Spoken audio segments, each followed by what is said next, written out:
going? Yeah, it's going. Alright, so I'm going to show you how to make my pizza dough. First, you're going to use 400 grams. Let's wait for this zero out. 400 grams of flour. I like to use 00 flour just because it's finer, but all-purpose unbleached flour will work just fine. So let's get 400 grams. Approximately, it doesn't have to be completely exact, 404. Alright, and then you're going to do 11 grams of salt. Again, 12 is fine, 10 is fine. We were at 404, so we're going to shoot for 415.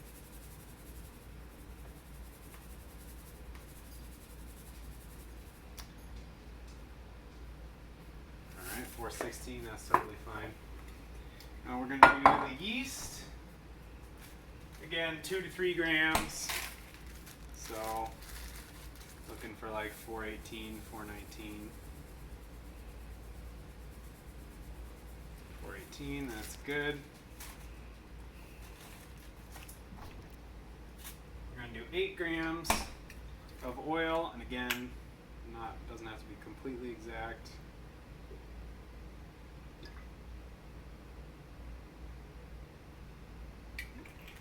That's good enough. Alright, and now you're going to want to do water. Depending on how warm it is, you may or may not need to use more water. The temperature of the water should be lukewarm. You don't want it to be too hot. It can be cold if you're not planning on using the dough right away, but otherwise you want it to be kind of warm. If you have a thermometer, you can use it, and let's see what this is. This is looking at like 94, that's totally fine. You don't want it to go over 105, otherwise you will kill the yeast. We're looking between like 260 to 275 grams of water. That's a little bit too much, so we're just going to pour some out. 257, that's totally fine. Alright, we'll pour that in there. Let's get that off. And we're going to bring it to our stand mixer with the dough hook. Turn it on about the second speed for about 5 minutes, and we'll come back when this is done.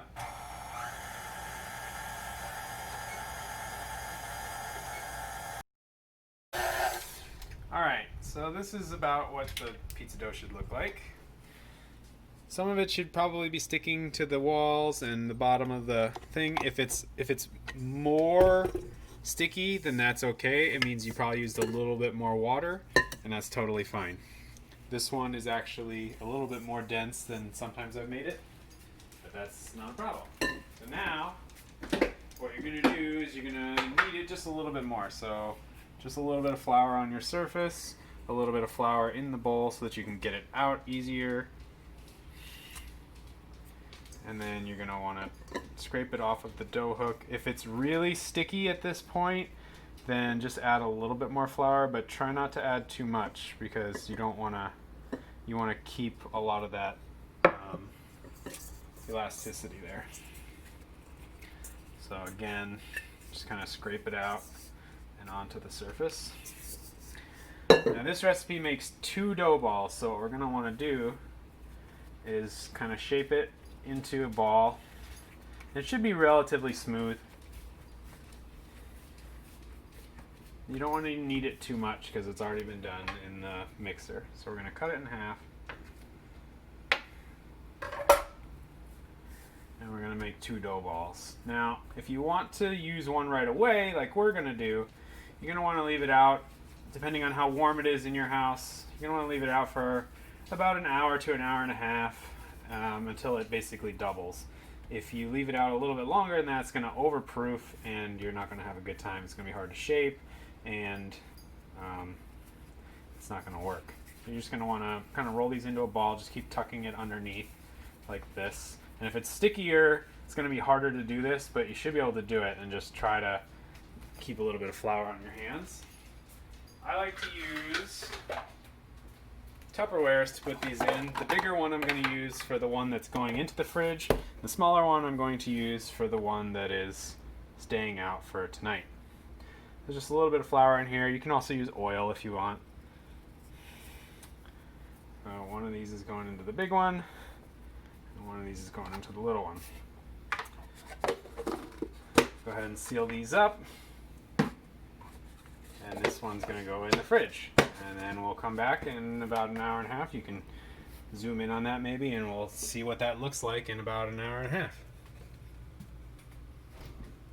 Alright, so it's been about an hour and 20 minutes, and we're going to preheat the oven as hot as it can go. Most home ovens can go to 550, so that's where you want it to go. If you can go hotter, then that's great. You're just going to have to adjust the cooking time to be less than what I'm going to do. So 550, make sure your pizza stone's in the oven. And then we're going to prep the cheese by putting it in the freezer while the oven preheats, so that way it's easier to shred. I like to use this big 16-ounce square. I cut it into 4, and it's the perfect amount of cheese for our pizzas.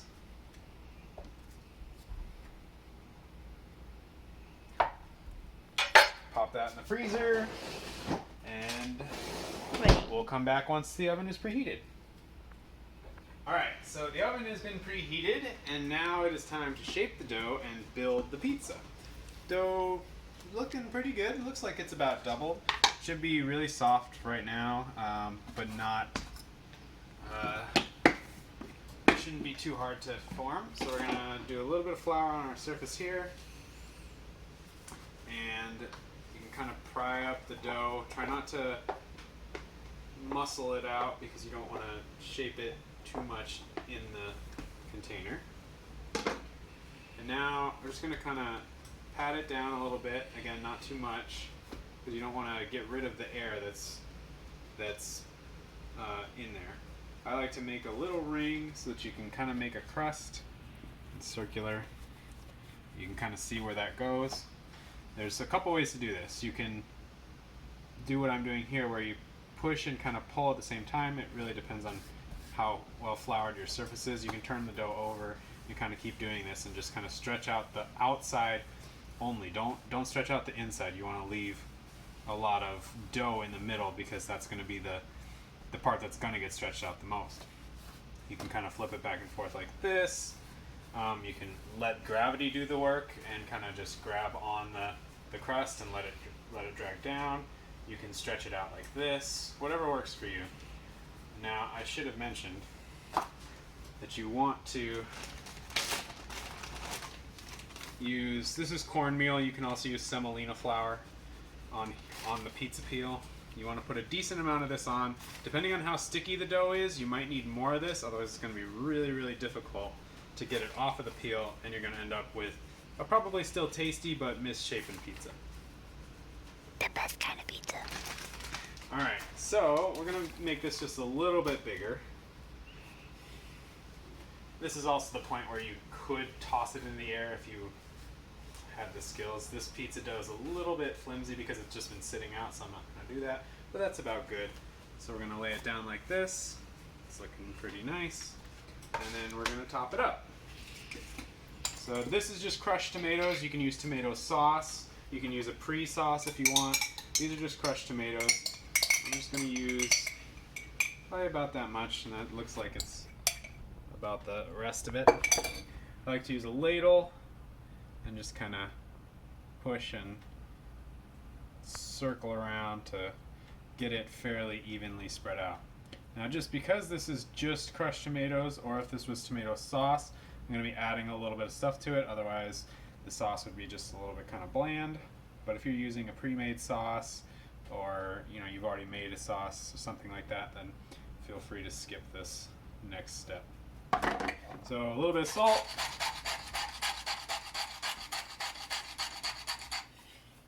A little bit of basil.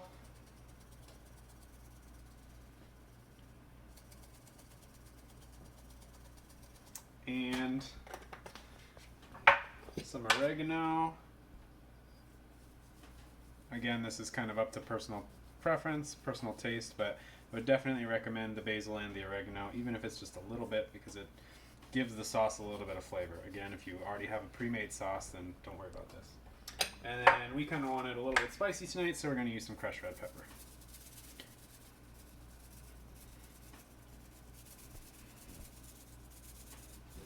Alright. Next step is to top it with whatever you want. As you recall, we put the cheese in the freezer, and it's not super hard, but it's hard enough that it makes it easy to grate. You can also throw this in the food processor if you have one, if you don't want to grate it by hand. It's definitely better to grate it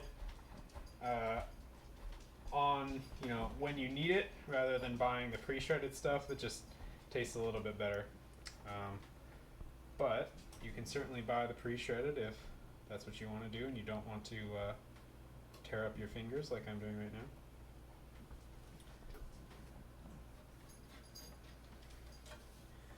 Alright. And then you just kind of spread this out.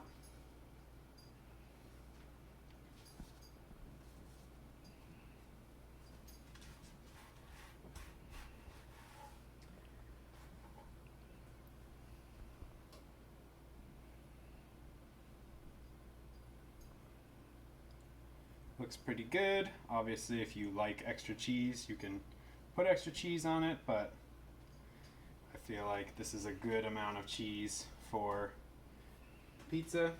And then you can put whatever toppings you want on it. We generally do sausage, and that's what I've got cut up here.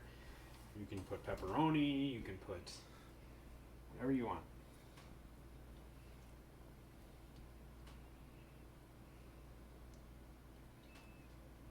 Try to spread things evenly so that way Michelle doesn't get all of the goodies. Yeah.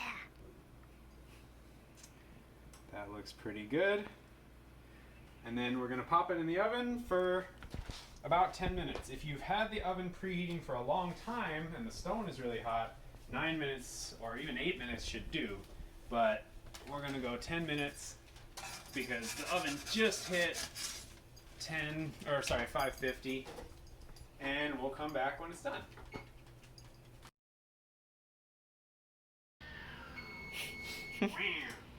All right, pizza should be done. Look at that, it looks great.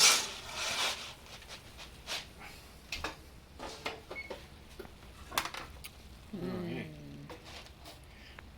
Chop it up.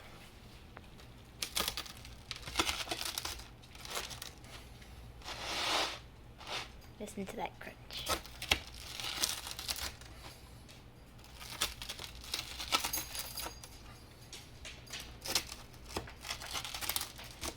Alright, and then the finishing touches, if you would like any sort of Parmesan cheese or truffle oil or anything like that, can be done.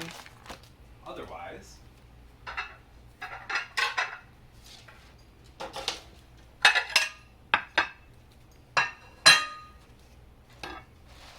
simply plate.